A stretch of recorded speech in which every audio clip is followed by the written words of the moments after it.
Welcome to my channel. ಇವತ್ತು Sunday, so ಸ್ವಲ್ಪ groceries shopping ಇದೆ ಮತ್ತು ಹಾಗೆ ಕೆಲವೊಂದು ಪ್ಲ್ಯಾಂಟ್ಸ್ ನೋಡ್ಕೊಂಡು ಬರೋಣ ಅಂತ ಅಂದ್ಕೊಂಡಿದ್ದೀವಿ. ಯಾಕಂದರೆ ಸುಮಾರು ಪಾಟ್ಸ್ ಖಾಲಿ ಇದೆ. ಅಲ್ಲಿ ಒಂದು ನರ್ಸರಿ ಇದೆ, ಅಲ್ಲಿ ಹೋಗಿ ಪ್ಲ್ಯಾಂಟ್ಸ್ ತರೋಣ ಅಂತ ಅಂದ್ಕೊಂಡಿದ್ದೀವಿ. ಅಲ್ಲಂದರೆ ವೆರೈಟೀಸ್ ಆಪ್ಷನ್ ಇರುತ್ತೆ ಅಲ್ಲಿ. ಬಟ್ ಇವತ್ತು ಸಂಡೇ ಇರೋದ್ರಿಂದ ಓಪನ್ ಇರುತ್ತೆ ಏನೋ ಗೊತ್ತಿಲ್ಲ. ಆಪ್ಷನ್ ಏನಾರು ಇದ್ದರೆ ಹೋಗಿ ನೋಡ್ಕೊಂಡು ತರೋಣ ಅಂತ ಅಂದ್ಕೊಂಡು ಹೋಗ್ತಾ ಇದ್ದೀವಿ. ನೋಡೋಣ ಬನ್ನಿ, ನಿಮ್ಮನ್ನು ಕರ್ಕೊಂಡು ಹೋಗ್ತೀನಿ. ಮತ್ತು ಗ್ರಾಸರೀಸ್ ಸ್ವಲ್ಪ ಖಾಲಿಯಾಗಿತ್ತು.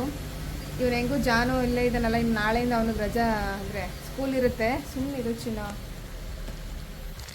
ಸೊ ಇನ್ನು ವರ್ಕಿಂಗ್ ಡೇ ಎಲ್ಲ ಇದ್ದಾಗ ತರೋಕ್ಕಾಗಲ್ವಲ್ಲ, ಹಾಗಾಗಿ ಇವತ್ತು ಹೋಗ್ತಾ ಇದ್ದೀವಿ. ಬನ್ನಿ, ಇವತ್ತು ಸಂಡೇ ಹೇಗೆ ಹೋಗುತ್ತೆ ಹಾಗೆ ವ್ಲಾಗ್ ಮಾಡೋಣ ಅಂತ ಅಂದ್ಕೊಂಡಿದ್ದೀನಿ. ನೀನು ಇಲ್ಲೇ ಬಂದು ಡಿಸ್ಟರ್ಬ್ ಮಾಡ್ತಾ ಇರ್ತಾನೆ ವ್ಲಾಗ್ ಮಾಡುವಾಗ. ಸೊ ಬನ್ನಿ ಹೋಗೋಣ. ಇಲ್ಲೇ ಬಂದ್ವಿ. ಆ್ಯಕ್ಚುಲಿ ಸ್ವಲ್ಪ ಅಂದರೆ ಹೂವು ತಗೋಬೇಕಾಗಿತ್ತು. ಮತ್ತು ಇಲ್ಲೇ ಏನು ಬಾಳೆಹಣ್ಣೆಲ್ಲ ಚೆನ್ನಾಗಿದೆ ಅಂತ ಅಂದ್ಬಿಟ್ಟು ಇಲ್ಲೇ ಹೋದ್ರು. ಅಪ್ಪು ಬಸ್ ಇಲ್ಲೇ ನಂದೀಶ್ವರ್ ತರಕ್ಕೆ ಹೋಗಿದ್ದಾರೆ. ಅಂದರೆ ನಾವೆಲ್ಲ ಫ್ರೂಟ್ಸ್ ಅದೆಲ್ಲ ಅಂದರೆ ಆಫೀಸಿಂದ ಮುಗಿಸ್ಕೊಂಡು ಹೋಗುವಾಗಲೇ ತಂದುಬಿಡ್ತೀವಿ. ಇವತ್ತಂದರೆ ಸಂಡೇ ಇತ್ತಲ್ಲ, ನೆನ್ನೆ ಆಫೀಸ್ ಅಂದರೆ ಹೋಗಿರ್ಲಿಲ್ಲ, ಖಾಲಿ ಆಗಿತ್ತು. ಅದಕ್ಕೇನೆ ಹಿಂಗೆ ಒಂದೇ ಚೆನ್ನಾಗಿತ್ತು, ಅದಕ್ಕೆ ತಗೊಂಬರೋಣ ಅಂತ ಅಲ್ಲೇ ಹೋದ್ರು. ತಗೊಂಬರಕ್ಕೆ ಹೋಗಿದ್ದಾರೆ ಇವಾಗ. ಮತ್ತೆ ಇಲ್ಲಿಂದ ಮುಂದಕ್ಕೆ ಇಲ್ಲೇ ಮೋರ್ ಅಥವಾ ಯಾವ್ದಕ್ಕಾರ ಹೋಗಿ ಸಣ್ಣ ಪುಟ್ಟ ಗ್ರಾಸರೀಸ್ ತಗೋಬೇಕು, ಅದು ತಗೊಂಡು ಹೋಗ್ಬೇಕು. ಇಲ್ಲೇ ಹತ್ರ ಇದ್ದಿದ್ದ ಮೋರ್ ಸೂಪರ್ ಮಾರ್ಕೆಟ್ಗೆ ಬಂದ್ವಿ. ಇಲ್ಲಿ ನೋಡಿ, ಇವನು ಎಲ್ಲಾನು ಒಂದ್ ಕಡೆಯಿಂದ ಈಗ ಹುಡುಕ್ತಾನೆ. ನೋಡ್ತಾ ಇರಿ, ಈಗ ಒಂದೊಂದೊಂದೊಂದು ಅವನೇ ಶಾಪಿಂಗ್ ಮಾಡೋದು ನಮ್ಮ ಮನೇಲಿ. ನಾವು ಮೇನ್ ಐಟಮ್ಸ್ ತಗೊಳೋದ್ರ ಬದಲು ಅವನ ಐಟಮ್ಸೇ ಜಾಸ್ತಿ ಇರುತ್ತೆ ಬಿಲ್ಲಿಂಗ್ ಸೆಕ್ಷನ್ ಅಲ್ಲಿ.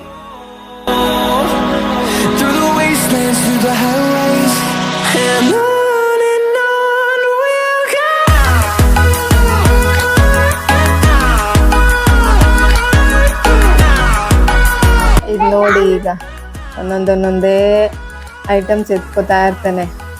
ಎಲ್ಲ ಐಟಮ್ಸು ಇವಾಗ ಟ್ರಾಲಿಯಲ್ಲಿ ಇರುತ್ತೆ ನೋಡಿ. ಇವಾಗ ಕುರ್ಕುರೆ ತಗೊಂಡಿದ್ದಾನೆ.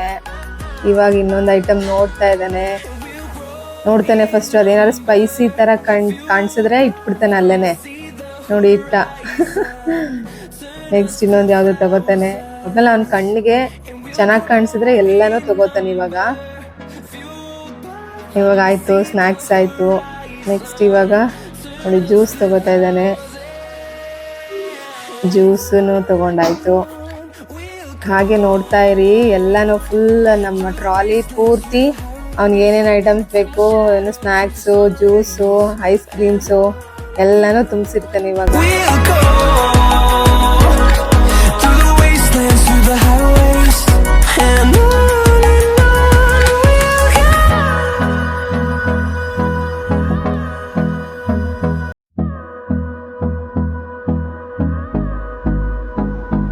ಅಲ್ಲಿಂದ ಶಾಪಿಂಗ್ ಮುಗಿಸ್ಕೊಂಡು ಇಲ್ಲೇ ಕಾವೇರಿ ನರ್ಸರಿ ಅಂತ ಇದೆ, ಅಲ್ಲಿ ಬಂದ್ವಿ. ಅಲ್ಲಿ ಎಲ್ಲ ಅಂದರೆ ಎಲ್ಲ ಪ್ಲಾಂಟ್ಸು ಕಲೆಕ್ಷನ್ ಎಲ್ಲ ತುಂಬ ಚೆನ್ನಾಗಿರುತ್ತೆ. ನಾವಂದರೆ ಫಸ್ಟುನು ಆಲ್ಮೋಸ್ಟ್ ಹೊಸ ಮನೆ ಇದ್ದಾಗಿಂದನೂ ಅಲ್ಲೇ ತಗೋತಾ ಇದ್ವಿ. ಮಧ್ಯ ಚೆನ್ನಾಗಿದೆ ಕಲೆಕ್ಷನ್ಸು ಇಲ್ಲಿ. ಅಂದರೆ ವೆರೈಟೀಸ್ ಆಪ್ಷನ್ ಚೆನ್ನಾಗಿದೆ. ಮತ್ತು ಅವ್ನು ನೀಟಾಗಿ ಗೈಡ್ ಮಾಡ್ತಾರೆ ಅಲ್ಲಿರೋರು. ಅಂದರೆ ಯಾವುದು ಇಂಡೋರ್ ಪ್ಲಾಂಟ್ಸ್ ಯಾವುದು, ಔಟ್ಡೋರ್ ಪ್ಲಾಂಟ್ಸ್ ಯಾವುದು, ಮತ್ತು ಅಂದರೆ ಯಾವ ಥರ ಪಾಟಿಂಗ್ ಮಾಡಬೇಕು ಅಂತ ಎಲ್ಲ ಅಲ್ಲಿದರೆಲ್ಲ ಅವ್ರು ಗೈಡ್ ಮಾಡ್ತಾರೆ. ಹಾಗಾಗಿ ಚೆನ್ನಾಗಿರುತ್ತೆ. ನಾವು ಅದೇ ಯಾವಾಗಂದ್ರೆ ಹೋದಾಗ ಆ ಕಡೆ ಹೊಸ ವೆರೈಟೀಸ್ ಬಂದರೆ ಅವ್ರು ಇನ್ಫಾರ್ಮ್ ಮಾಡ್ತಿರ್ತಾರೆ. ಹಾಗಾಗಿ ಅಲ್ಲೇ ಹೋಗಿ ತೊಗೊಂಬರ್ತೀವಿ. ಇಲ್ಲಿ ನೋಡಿ, ವೆರೈಟೀಸ್ ಆಪ್ಷನ್ಸ್ ನೋಡ್ತಾ ಇದ್ದೀರಲ್ಲ. ಅಂದರೆ ಇದು ಎಲ್ಲಾದರೂ ಪ್ಲಾಂಟ್ಸ್ ಹೆಸರು ನನಗೆ ಗೊತ್ತಿಲ್ಲ. ಸೊ ಇಲ್ಲಿ ಡೇರಾ ಫ್ಲವರ್ಸು, ಆಮೇಲೆ ಏನು ಹೊಸದು ರೋಸ್ ಪ್ಲಾಂಟ್ಸು, ಮತ್ತು ಮನಿ ಪ್ಲಾಂಟ್ಸಲ್ಲಿ ವೆರೈಟೀಸು, ಒಂದು 7-8 ಥರ ವೆರೈಟೀಸ್ ಆಫ್ ಮನಿ ಪ್ಲಾಂಟ್ಸು, ಮತ್ತು ಎಲ್ಲ ಶೋ ಪ್ಲಾಂಟ್ಸು, ಎಲ್ಲ ವೆರೈಟೀಸು ಇಲ್ಲಿ ಅವೈಲೇಬಿಲಿಟಿ ಇದೆ. ನಿಮ್ಗಳಿಗೆ ಯಾರಾದ್ರೂ ಅಂದರೆ ನಿಮ್ಗೆ ಏನಾದರೂ ಫುಲ್ ಡೀಟೇಲ್ಸ್ ಬೇಕಂದರೆ ನನಗೆ ಕಮೆಂಟ್ ಮಾಡಿ ತಿಳಿಸಿ. ಅವ್ರಿಗೆ ಕೇಳ್ಬಿಟ್ಟು ನಾನು ಫುಲ್ ಡೀಟೇಲ್ಸ್ ಅಂದರೆ ಯಾವ್ಯಾವ ಪ್ಲಾಂಟ್ಸ್ ಇದೆ, ಮತ್ತು ಇಂಡೋರ್ ಪ್ಲಾಂಟ್ಸ್ ಯಾವುದು, ಔಟ್ಡೋರ್ ಪ್ಲಾಂಟ್ಸ್ ಯಾವುದು, ಯಾವ ಥರ ಪಾಟಿಂಗ್ ಮಾಡಬೇಕು, ಮತ್ತು ಹೇಗೆ ಮೇಂಟೈನ್ ಮಾಡಬೇಕು, ಅದೆಲ್ಲನೂ ನಾನು ಅವ್ರಿಗೆ ಕೇಳ್ಬಿಟ್ಟು ನಾನು ವಿಡಿಯೋ ಮಾಡಿ ನಿಮಗೆ ಅಪ್ಲೋಡ್ ಮಾಡ್ತೀನಿ. ಇಲ್ಲಿ ಒಂದೊಂದು ಪ್ಲಾಂಟ್ ಒಂದೊಂದು ರೇಟ್ ಇರುತ್ತೆ. ಅಂದರೆ ಇಂಡೋರ್ ಪ್ಲಾಂಟ್ಸ್ ರೇಟ್ ಜಾಸ್ತಿ, ಔಟ್ಡೋರ್ ಪ್ಲಾಂಟ್ಸ್ ಕಂಪೇರ್ ಮಾಡಿದ್ರೆ. ಮತ್ತೆ ಇಲ್ಲಿ ಏನಾದರೂ ಬೇಕು ಅಂದರೆ ಅವರೇನೇನೆ ಪಾಟ್ಸ್ಗೆ ಪಾಟಿಂಗ್ ಮಾಡಿ ಕೊಡ್ತಾರೆ. ಮತ್ತೆ ಇಲ್ಲ ಬರೀ ಮಣ್ಣು ಬೇಕು ಅಂದರೆ ಮಣ್ಣು ಕೊಡ್ತಾರೆ, ಒಂದೊಂದು ಬಾಂಡ್ಲಿ ಲೆಕ್ಕ, ಅಥವಾ ಕೋಕೋಪೀಟು ಗೊಬ್ಬರ ಮಣ್ಣು ಎಲ್ಲ ಮಿಕ್ಸ್ ಮಾಡಿದ್ದು ಕೂಡ ಕೊಡ್ತಾರೆ. ಮತ್ತು ಇಲ್ಲಿ ಪಾಟ್ಸ್ಗಳು ಕೂಡ ಇವರು ಸೇಲ್ ಮಾಡ್ತಾರೆ. ಇಲ್ಲಿ ನೋಡಿ ಕಾಣಿಸ್ತಾ ಇದೆಯಲ್ಲ, ವೆರೈಟೀಸ್ ಆಫ್ ಪಾಟ್ಸು. ಇದು ಅಷ್ಟೇ ಒಂದೊಂದು ರೇಟು. ನಾನಂದರೆ ನಮ್ಮ ಮನೆಗೆ ಸ್ವಲ್ಪ ಕೆಲವೊಂದು ಐಟಮ್ಸ್ ಅಂದರೆ ಎಲ್ಲ ಆನ್ಲೈನಲ್ಲಿ ಬುಕ್ ಮಾಡಿದ್ದೆ. ಕೆಲವೊಂದು ಪಾಟ್ಸು ನಾನು ಇವ್ರ ಹತ್ರನೇ ತೊಗೊಂಡಿದ್ದೆ. ಚೆನ್ನಾಗಿದೆ ಆಪ್ಷನ್ನು. ಮತ್ತು ಪ್ಲ್ಯಾಂಟ್ಸ್ಗಳು ಅಷ್ಟೇ ಚೆನ್ನಾಗಿ ಅಂದರೆ ಗ್ರೋತ್ ಬರುತ್ತೆ ಇಲ್ಲಿ ತೊಗೊಂಡು ಹೋದರೆ. ಕೆಲವೊಂದು ಪ್ಲ್ಯಾಂಟ್ಸ್ಗಳು ತೊಗೊಂಬಂದ್ವಿ. ಅಂದರೆ ಆ್ಯಕ್ಚುಲಿ ಸ್ವಲ್ಪ ರೋಸ್ ಪ್ಲ್ಯಾಂಟ್ಸ್ಗಳು ತೊಗೊಂಬಂದೆ ಈ ಸರಿ. ಮತ್ತು ಒಂದು ಆರ್ಟಿಫಿಷಿಯಲ್ ಪ್ಲ್ಯಾಂಟ್ ಥರ ಅಂದರೆ ಲೀವ್ಸ್ ಥರ ಬರುತ್ತೆ, ಅದನ್ನು ಕೂಡ ತೊಗೊಂಡ್ವಿ. ನೋಡಿ ಇಲ್ಲಿ ಇನ್ನು ಶುಗರ್ ಕೇನ್ ಕುಡಿಬೇಕು ಅಂದ, ಹಾಗಾಗಿ ಅವರಪ್ಪ ಹೋಗಿದ್ದಾರೆ ತೊಗೊಂಡು ಬರೋಕ್ಕೆ. ಅದ್ರಲ್ಲಿ ರೋಡಲ್ಲಿ ಏನೇನು ಸಿಗುತ್ತೆ ಎಲ್ಲನೂ ಕೇಳ್ತಾನೆ.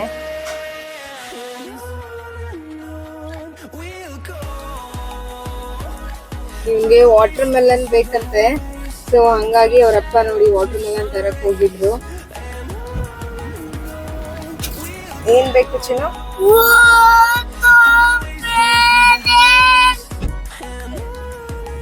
ತಿನ್ನೋದು ಅಷ್ಟರಲ್ಲೇ ಇದೆ, ಆದ್ರೆ ಎಲ್ಲ ರೋಡಲ್ಲಿ ಏನ್ ಸಿಗುತ್ತೆ ಎಲ್ಲಾನು ಬೇಕು ಅಂತಾನೆ. ಸೊ ಫೈನಲಿ ಮನೆಗೆ ಬಂದ್ವಿ. ಸೋನು ಬೇಬಿ ಇನ್ನೂ ಮಲಗಿದ್ಲು, ಹಂಗಾಗಿ ಅಂದ್ರೆ ಇವತ್ತು ಹೆಂಗೂನು ಪ್ಲಾಂಟ್ಸ್ ತಂದಿದ್ವಲ್ಲ, ಇವತ್ತೇನೇನೆ ಪಾಟಿಂಗ್ ಮಾಡ್ಬಿಡೋಣ ಅಂತ ಅನ್ಕೋತಾ ಇದ್ವಿ. ಯಾಕಂದ್ರೆ ಮತ್ತೆ ಅದು ಹಂಗೆ ಇಟ್ರೆ ಇನ್ನೂ ಒಂದ್ ವಾರ ಅದೇ ರಜೆ ಇರೋವರೆಗೂ ಮಾಡಕ್ಕಾಗಲ್ಲ. ಹಾಗಾಗಿ ಸೊ ಇವತ್ತೇ ಮಾಡೋಣ ಅಂತ ಅನ್ಕೋತಾ ಇದ್ದೀವಿ. Hold me close till I get up. Time is barely on our side. I don't wanna waste what's left. The storms we chase are leading us, and love is all we'll ever trust. Yeah, no, I don't wanna waste what's left. And on we'll go, through the wastelands, through the highways, till my shadow turns to sun rays. And on we'll go, through the wastelands, through the highways. And on we'll go.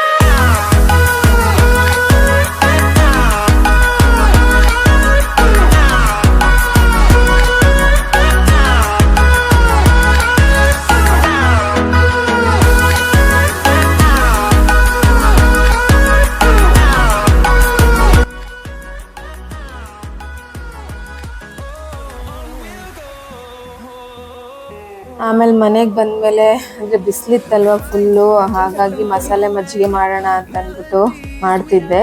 ಅಂದರೆ ನಾನಂದರೆ ಸಿಂಪಲ್ಲಾಗಿ ಮಾಡ್ತೀನಿ ಮನೇಲಿ. ಅಂದರೆ ಮಜ್ಜಿಗೆ ಇರುತ್ತಲ್ಲ, ಅಂದರೆ mixie ಜಾರ್ಗೆ ಜೀರಿಗೆ, ಮೆಣಸು, ಶುಂಠಿ, ಆಮೇಲಿಂದ ಒಂದೇ ಒಂದು ಮೆಣಸಿನ್ಕಾಯಿ, ಕೊತ್ತಂಬರಿ ಸೊಪ್ಪು, ಕರಿಬೇವಿನ ಸೊಪ್ಪು ಇಷ್ಟನ್ನು ಹಾಕ್ಕೊಂಡು ಆ ಮಜ್ಜಿಗೆನೇ ಸ್ವಲ್ಪ ಒಂದು 2 ಸ್ಪೂನಷ್ಟು ಹಾಕ್ಕೊಂಡು ಅದನ್ನು ಮಿಕ್ಸಿ ಫುಲ್ ಫೈನ್ ಗ್ರೈಂಡ್ ಮಾಡ್ಕೊತೀನಿ.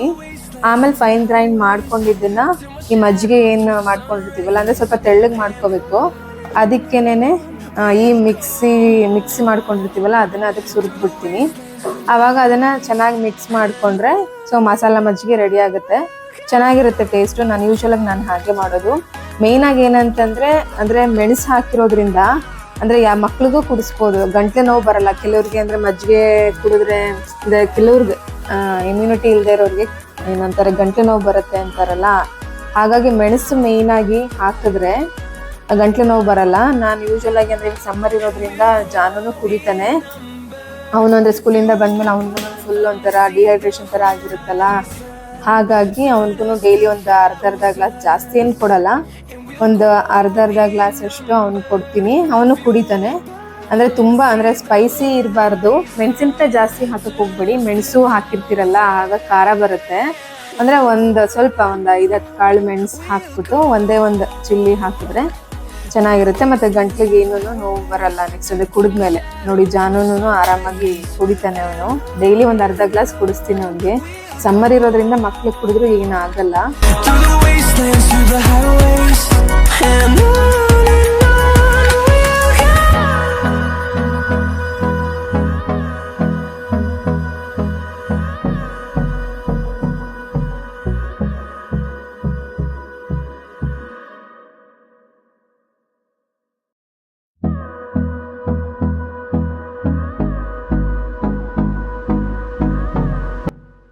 ಮತ್ತೆ ಅಲ್ಲೇ ಹೊರಗಡೆಯಿಂದ ಅಂದ್ರೆ ಫ್ರೂಟ್ಸ್ ತಂದಿದ್ವಲ್ಲ, ನಾನು ಯೂಶುವಲ್ ಆಗಿ ಅಂದ್ರೆ ಫ್ರೂಟ್ಸ್ ತಂದ್ರೆ ಅಲ್ಲೇನೆ ಇಮಿಡಿಯೇಟ್ ಅಂದ್ರೆ ವಾಶ್ ಮಾಡಿ ಹಾಗೆ ಡ್ರೈ ಮಾಡ್ಬಿಟ್ಟು ಇಟ್ಬಿಡ್ತೀನಿ. ಅಂದ್ರೆ ಮೇನ್ ಆಗಿ ಅಂದ್ರೆ ಗ್ರೇಪ್ಸು ಆ ಥರದ್ದೆಲ್ಲ ತಂದ್ರೆ ಏನ್ ಮಾಡ್ತೀನಿ, ಒಂದು 1/2 hour ಸಾಲ್ಟ್ ವಾಟ್ರಲ್ಲಿ ಅಂದ್ರೆ ಸ್ವಲ್ಪ ಬೆಚ್ಚಗಿರೋ ನೀರಿಗೆ ಸಾಲ್ಟ್ ಹಾಕ್ಬಿಟ್ಟು ಗ್ರೇಪ್ಸ್ ಎಲ್ಲಾನು ಅದ್ರಲ್ಲಿ ಹಾಕ್ಬಿಟ್ಟು ಒಂದು 1/2 hour ಆದ್ಮೇಲೆ ವಾಶ್ ಮಾಡಿ ಒಂದು ಏನು ಏರ್ ಟೈಟ್ ಕಂಟೈನರ್ ಅಲ್ಲಿ ಹಾಕಿ ಇಡ್ತೀನಿ. ಸೊ ಅವಾಗ ಏನು ಹಾಳಾಗಲ್ಲ ಫ್ರೂಟ್ಸು. ಮತ್ತೆ ಬಂದ ತಕ್ಷಣ ಈ ತರ ತೊಳೆದು ಬಿಡ್ತೀನಿ. ಅವಾಗ ಏನಾದ್ರೂ ಅಂದ್ರೆ ಏನೂ ಧೂಳು ಎಲ್ಲ ಇರುತ್ತಲ್ಲ, ಏನೂ ಆಗಲ್ಲ. ಹಾಗಾಗಿ ಸೊ ನಾನು ಯೂಶುವಲ್ ಆಗಿ ಹೀಗೆ ಮಾಡೋದು. Through the wastelands, through the highways, and on we'll go.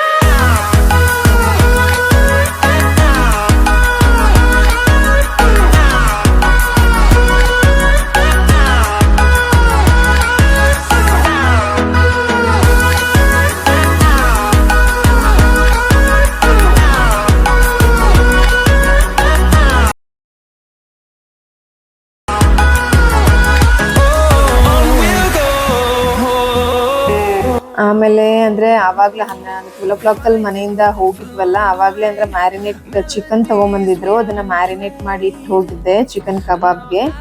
Actually ಜಾನುಗೆ chicken ಕಬಾಬ್ ಅಂದ್ರೆ ತುಂಬಾ ಇಷ್ಟ. ಸೋನು ಬೇಬಿ ಅಂದ್ರೆ ಸ್ವಲ್ಪ ತಿಂತಾಳಷ್ಟೇ, ಅವಳಿನ್ನು ಇವಾಗ 1 month ಅಷ್ಟೇ ಸ್ಟಾರ್ಟ್ ಮಾಡಿರೋದು. ಹಾಗಾಗಿ ಚಿಕನ್ ಕಬಾಬ್ ಮಾಡಿ ಎಲ್ಲರೂ ತಿಂದ್ರು. ನಾನು ನಾನ್ ವೆಜ್ ತಿನ್ನಲ್ಲ, ಆಕ್ಚುಲಿ ಎಲ್ಲರಿಗೂ ಹೇಳಿದ್ದೀನಿ ಲಾಸ್ಟ್ ವಿಡಿಯೋದಲ್ಲೇ. ಸೊ ಊಟ ಎಲ್ಲ ಆದ್ಮೇಲೆ ಸ್ವಲ್ಪ ಏನೋ ಗಾರ್ಡನ್ ಎಲ್ಲ ಕ್ಲೀನ್ ಮಾಡಿಕೊಂಡು ಪ್ಲಾಂಟ್ಸ್ ಎಲ್ಲ ತೊಗೊಂಬಂದಿದ್ವಲ್ಲ ಅದನ್ನು ಏನು ನೆಟ್ ಬಿಡೋಣ, ಆಮೇಲೆ ಟೈಮ್ ಆಗಲ್ಲ ಅಂತ ಮಾಡ್ಕೋತಾ ಇದ್ವಿ. ನೋಡಿ ಹಸ್ಬೆಂಡು ಎಲ್ಲ ಪಾಟ್ಸ್ಗಳದೂ ಅಂದರೆ ಮಣ್ಣು ಒಂದ್ಸರಿ ಮಂತ್ಲಿ ಒಂದ್ಸಾದ್ರೂ ಸಡಿಲ್ಸಿದ್ರೆ ಬೇರ್ಗಳು ಏನಂತಾರೆ, ಬೇರ್ಗಳು ಹರಿಬೇಕಂತೆ. ಸೊ ಬೇರ್ಗಳು ಹರಿದ್ರೆ ಗಿಡಗಳು ಚೆನ್ನಾಗಿ ಗ್ರೋತ್ ಬರುತ್ತೆ. ನಾವು ಯೂಶುವಲ್ ಆಗಿ 15 days ಒನ್ಸು ಅಥವಾ 1 month ಒನ್ಸು ಈ ಥರ ಎಲ್ಲ ಪಾಟ್ಗಳ ಮಣ್ಣನ್ನು ಈ ಥರ ಒಂದು ಕೋಲ್ ಥರ ಇದ್ರಲ್ಲಿ ತಗೊಂಡು ಬೇರ್ ಹರಿಯೋ ಥರ ಮಿಕ್ಸ್ ಮಾಡ್ತಾ ಇರ್ತೀವಿ. ಮತ್ತು ಇದೊಂದು ಆ ನರ್ಸರಿಲಿ ಇದೊಂದು ಪ್ಲ್ಯಾಂಟ್ ತೊಗೊಂಬಂದೆ, ನನಗೆ ತುಂಬ ಇಷ್ಟ ಆಯಿತು. ಅಂದರೆ ಈ ಪ್ಲ್ಯಾಂಟ್ ಅಂದರೆ ಏನಂತಂದರೆ ಅರಳಿ ಮರದ ಎಲೆ ಬರುತ್ತಲ್ಲ ಆ ಥರ ಇದೆ, ಬಟ್ ಅದೆಲ್ಲ ಇದು ಆ ಥರ ಲೀವ್ಸು ಅಂದರೆ ಒಂಥರ ಕ್ರೀಮ್ ಕಲರ್ ಮೇಲೆ ಗ್ರೀನ್ ಶೇಡ್ ಬಂದಿದೆ, ಚೆನ್ನಾಗಿದೆ. ಆ್ಯಕ್ಚುಲಿ ಇದು ಆಲ್ಮೋಸ್ಟ್ ಒಂದು 4 feet ಬರುತ್ತೆ. ಅದು ಚೆನ್ನಾಗಿ ದೊಡ್ಡದಾದರೆ ಚೆನ್ನಾಗಿರುತ್ತೆ. ಆಮೇಲೆ ಮತ್ತೆ ಮೇಲೆ ಬಂದ್ವಿ. ಇಲ್ಲಿ ರೋಸ್ ಪ್ಲ್ಯಾಂಟ್ಸ್ದು ಏನಾಗಿತ್ತು ಅಂದರೆ ಇವಾಗ ಅಂದರೆ ನಮ್ಮದು ಫ್ಲವರಿಂಗು ಬಿಡ್ತಿತ್ತು, ಆಮೇಲೆ ಮಧ್ಯದಲ್ಲಿ ಸ್ವಲ್ಪ ನಾವು ಮೇಂಟೈನ್ ಮಾಡೋದು ಬಿಟ್ಬಿಟ್ವಲ್ಲ, ಹಾಗಾಗಿ ಅವಾಗ ಏನಾಯಿತು ಅಂದರೆ ಫುಲ್ ಈ ಥರ ಸ್ಟೆಮ್ಗಳು ಬೆಳ್ಕೊಂಡು ಹೋಗೋಕೆ ಶುರು ಆಯಿತು. ಅಂದರೆ ಒಂದು ಟಿಪ್ ಹೇಳಕ್ಕೆ ಇಷ್ಟಪಡ್ತೀನಿ, ಈ ರೋಸ್ ಪ್ಲ್ಯಾಂಟ್ಸು ಈ ಥರ ಸುಮ್ಮನೆ ಹಾಗೇನೋ ಸ್ಟೆಮ್ಗಳು ಈ ಥರ ಬೆಳ್ಕೊಂಡು ಹೋಗ್ತಾ ಇದ್ರೆ ನೀವೇನು ಮಾಡಿ ಬೇಸ್ಗೆನೇ ಕಟ್ ಮಾಡಿಬಿಡಿ. ಆ ಸ್ಟೆಮ್ಮಲ್ಲಿ 7 ಲೀವ್ಸ್ ಇರುತ್ತೆ, ಒಂದ್ಸರಿ ಚೆಕ್ ಮಾಡ್ಕೊಳ್ಳಿ ಬೇಕಿದ್ರೆ. ಆ ಥರ ಇದ್ರೆ ನಿಮ್ಗೆ ಯಾವುದೇ ರೀತಿಯಾದ ಫ್ಲವರಿಂಗ್ ಬಿಡೋದಿಲ್ಲ. ಇದೊಂದು ಟಿಪ್ ನಿಮಗೆ. ಆ ಥರ ಇದ್ದಾಗ ಏನು ಮಾಡಿ, ಫುಲ್ ಬೇಸ್ ಟಿಪ್ಪೇ ಇರುತ್ತಲ್ಲ ಅಲ್ಲಿಗೆ ಕಟ್ ಮಾಡಿಬಿಡಿ. ಆಮೇಲೆ ಅದು ಹೊಸದಾಗಿ ಫ್ರೆಶ್ ಆಗಿ ಚಿಗುರುತ್ತೆ, ಆವಾಗ ನಿಮಗೆ ಚೆನ್ನಾಗಿ ಫ್ಲವರಿಂಗ್ ಬರುತ್ತೆ. ಯಾಕಂದರೆ ಇದು ನಂದು ಓನ್ ಎಕ್ಸ್ಪೀರಿಯನ್ಸು. ಲಾಸ್ಟ್ ಬ್ಯಾಚಲ್ಲಿ ಇದೇ ರೀತಿ ಮಾಡಿದ್ದೆ, ಹಾಗಾಗಿ ಚೆನ್ನಾಗಿ ಬಂದಿತ್ತು ಫ್ಲವರಿಂಗ್ ನನಗೆ. ಇಲ್ಲಿ ನೋಡಿ ಸೋನು ಬೇಬಿ ಮಲಗಿದ್ಲಲ್ಲ, ಸೊ ಎದ್ಬಿಟ್ಲು. ಹಂಗಾಗಿ ನಾನು ಇನ್ನೇನು ಅವಳನ್ನ ಎತ್ಕೊಂಡೇನೆ ಸ್ವಲ್ಪ ಯಾವುದಾದ್ರೂ ಕಟ್ಟಿಂಗ್ಸ್ ಇತ್ತ ಅಂತ ನೋಡ್ಕೊಂಡು ಕಟ್ಟಿಂಗ್ ಮಾಡ್ತಿದ್ದೆ. ಆಮೇಲೆ ಇವರು ಹಸ್ಬೆಂಡ್ ಬಂದು ಈ ಕಡೆ ಪಾಟಿಂಗನ್ನ ರೆಡಿ ಮಾಡ್ಕೋತಾ ಇದ್ರು. ಯಾಕಂದ್ರೆ ನಮಗೆ ಫ್ರೀ ಸಿಗೋದೇನೆ ವೀಕ್ಲಿ ಒನ್ಸ್ ಅಲ್ವಾ, ಅವತ್ತು ಏನಿರುತ್ತೆ ಅದನ್ನ ಹಾಗೆ ಗಾರ್ಡನಿಂಗ್ ಆಗಲಿ ಅಥವಾ ಬೇರೆ ಏನಾದ್ರು ಕ್ಲೀನಿಂಗ್ ವರ್ಕ್ ಇದ್ರೆ ಅವತ್ತೇ ಮಾಡ್ಕೋತೀವಿ ನಾವು. ಸೊ ನಾವು ಪಾಟಿಂಗ್ ಹೇಗೆ ಮಾಡ್ತೀವಿ ಅಂದರೆ, ಫಸ್ಟ್ ಒಂದು ಬೇಸು ಜಲ್ಲಿ ಕಲ್ಲು ಹಾಕ್ಕೊಂಡು ಅದ್ರ ಮೇಲೆ ಒಂದು ಲೇಯರ್ ಮರಳು ಹಾಕೋತೀವಿ. ಆಮೇಲಿಂದ ಈ ಮಣ್ಣು ಮತ್ತು ಕೋಕೋಪಿಟ್ನ ಮಿಕ್ಸ್ ಮಾಡಿಕೊಂಡು ಅದನ್ನು ನಮ್ಗೆ ಎಷ್ಟು ಬೇಕು ಆ ಲೆವೆಲ್ವರೆಗೂ, ಗಿಡಗಳಿರ್ತಲ್ಲ ಆ ಲೆವೆಲ್ವರೆಗೂ ಒಂದು 3/4 ಅಷ್ಟು ಮುಳುಗೋ ಅಷ್ಟು ಆ ಮಿಕ್ಸ್ಚರ್ನ ಹಾಕ್ಕೊಂಡು ಆಮೇಲೆ ಗಿಡ ನೆಡ್ತೀವಿ. ನಾವು ಯೂಶುವಲಾಗಿ ಹಾಗೆ ಮಾಡೋದು. ಅಂದರೆ ಕೋಕೋಪಿಟ್ಸ್ ಅಂದರೆ ಇಂಡೋರ್ ಪ್ಲಾಂಟ್ಸ್ ಅಥವಾ ನಾವು ಪಾಟಲ್ಲಿ ಇಟ್ಟಿರೋದ್ರಿಂದ ಅಂದರೆ ಕೋಕೋಪಿಟ್ ಸ್ವಲ್ಪ ಜಾಸ್ತಿ ಹಾಕಬೇಕಾಗಿ ಬರುತ್ತೆ. ಆವಾಗ ಹಾಕಿದ್ರೆ ಗ್ರೋತ್ ಚೆನ್ನಾಗಿರುತ್ತೆ. ಇದು ನಾವು ಮನೇಲಿ ಮಾಡೋದು, ಅದನ್ನು ಹೇಳ್ತಾ ಇದ್ದೀನಿ, ನಾನೇನು ಪರ್ಫೆಕ್ಟ್ ಅಂತಲ್ಲ, ನಾವು ಮನೇಲಿ ಮಾಡೋದು ಆ ರೀತಿ. ಯಾಕಂದರೆ ಬರೀ ಮಣ್ಣು ಹಾಕಿ ಕೋಕೋಪಿಟ್ ಕ್ವಾಂಟಿಟಿ ಸ್ವಲ್ಪ ಹಾಕಿದ್ರೆ ಏನಾಗುತ್ತೆ, ಮಣ್ಣು ಅಂದರೆ ಅದು ಗಟ್ಟಿ ಆಗೋಗ್ತಾ ಇರುತ್ತೆ. ಹಾಗಾಗಿ ಕೋಕೋಪಿಟ್ ಸ್ವಲ್ಪ ಕ್ವಾಂಟಿಟಿ ಅಂದರೆ ಅದು ಒಂದು 70%, ಮಣ್ಣು 30% ಆ ಥರ ಹಾಕ್ಕೊಂಡ್ರೆ ಮತ್ತು ಮಾಯಿಶ್ಚರು ಕೂಡ ಹಿಡಿದಿಡುತ್ತೆ, ಮತ್ತು ಗಿಡಗಳೂ ಚೆನ್ನಾಗಿ ಗ್ರೋತ್ ಬರುತ್ತೆ. ಯಾಕಂದರೆ ನಮ್ಮ ಮನೇಲಿ ನೋಡ್ತಾ ಇದ್ರಲ್ಲ, ಆಲ್ಮೋಸ್ಟ್ ಇಲ್ಲ ಅಂದರೆ ಒಂದು 150-200 ಪಾಟ್ಸ್ ಇಟ್ಟಿದ್ದೀವಿ. ನಾವು ಹೀಗೇ ಮೇಂಟೈನ್ ಮಾಡೋದು.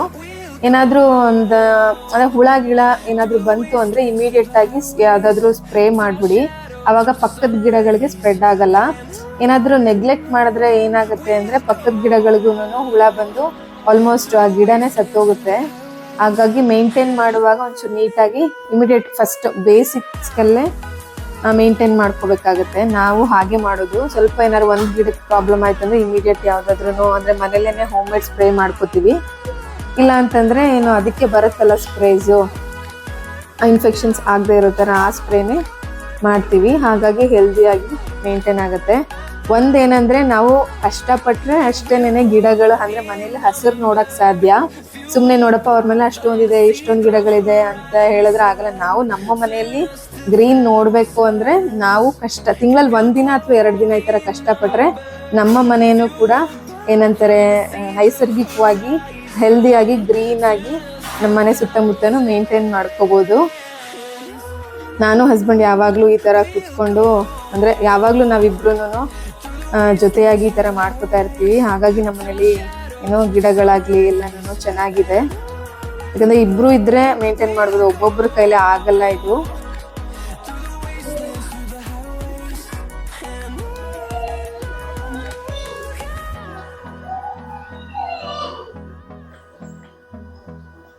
ಸೊ ಎಲ್ಲ ಪಾಟಿಂಗ್ ಮಾಡಿ ಆಯಿತು. ಆಮೇಲೆ ಇಬ್ಬರು ಸೇರಿ ಕ್ಲೀನ್ ಮಾಡ್ಕೊಂಡ್ವಿ. ಸೊ ಇದು ಇವತ್ತಿನ ನನ್ನ ಸ್ಮಾಲ್ ಗಾರ್ಡನಿಂಗ್ ಟಿಪ್ಪು. ಸೊ ಈ ವಿಡಿಯೋ ಯಾರಿಗಾದ್ರೂ ಇಷ್ಟ ಆಗಿದ್ರೆ ದಯವಿಟ್ಟು ನನ್ನ ಚಾನಲ್ನ ಸಬ್ಸ್ಕ್ರೈಬ್ ಮಾಡ್ಕೊಳ್ಳಿ, ಲೈಕ್ ಮಾಡಿ, ಶೇರ್ ಮಾಡಿ, ಕಮೆಂಟ್ ಮಾಡಿ. ಯಾವುದಾದ್ರೂ ಬೇರೆ ವಿಡಿಯೋ ಬೇಕು ಅಂದರೆ ನನಗೆ ಕಮೆಂಟ್ ಮಾಡಿ ತಿಳಿಸಿ. ಆ್ಯಕ್ಚುಲಿ ಈ ವಿಡಿಯೋದಲ್ಲಿ ಬರೀ ನಾನು ಪಾಟಿಂಗ್ ಮಾಡೋದು ಮತ್ತು ಅರೇಂಜ್ಮೆಂಟ್ಸ್ ಮಾತ್ರ ತೋರಿಸಿದ್ದೀನಿ. ನೆಕ್ಸ್ಟ್ ವಿಡಿಯೋದಲ್ಲಿ ಕಂಪ್ಲೀಟ್ ನಂದು ಗಾರ್ಡನ್ನು ಮತ್ತು ನಂದು ಯಾವ್ಯಾವ ಗಿಡಗಳಿದೆ, ಯಾವ್ಯಾವ ಪಾಟ್ಸ್ ನಾನು ಮೇಂಟೈನ್ ಮಾಡಿದ್ದೀನಿ, ಇಂಡೋರ್ ಪ್ಲಾಂಟ್ಸ್ ಯಾವುದು, ಔಟ್ಡೋರ್ ಪ್ಲಾಂಟ್ಸ್ ಯಾವುದು, ಯಾವ ರೀತಿ ಮೇಂಟೈನ್ ಮಾಡಬೇಕು ಅನ್ನೋದನ್ನು ಕಂಪ್ಲೀಟ್ ವಿಡಿಯೋ ನೆಕ್ಸ್ಟ್ ಬರೋ ವಿಡಿಯೋಗಳಲ್ಲಿ ನಾನು ಮಾಡ್ತೀನಿ. So thanks for watching. See you in the next vlog. ಎಲ್ಲರೂ ಸಪೋರ್ಟ್ ಮಾಡಿ ಅಂತ ಕೇಳ್ಕೊತೀನಿ. Thank you. Wastelands through the highways till my shadow turns to sun rays. And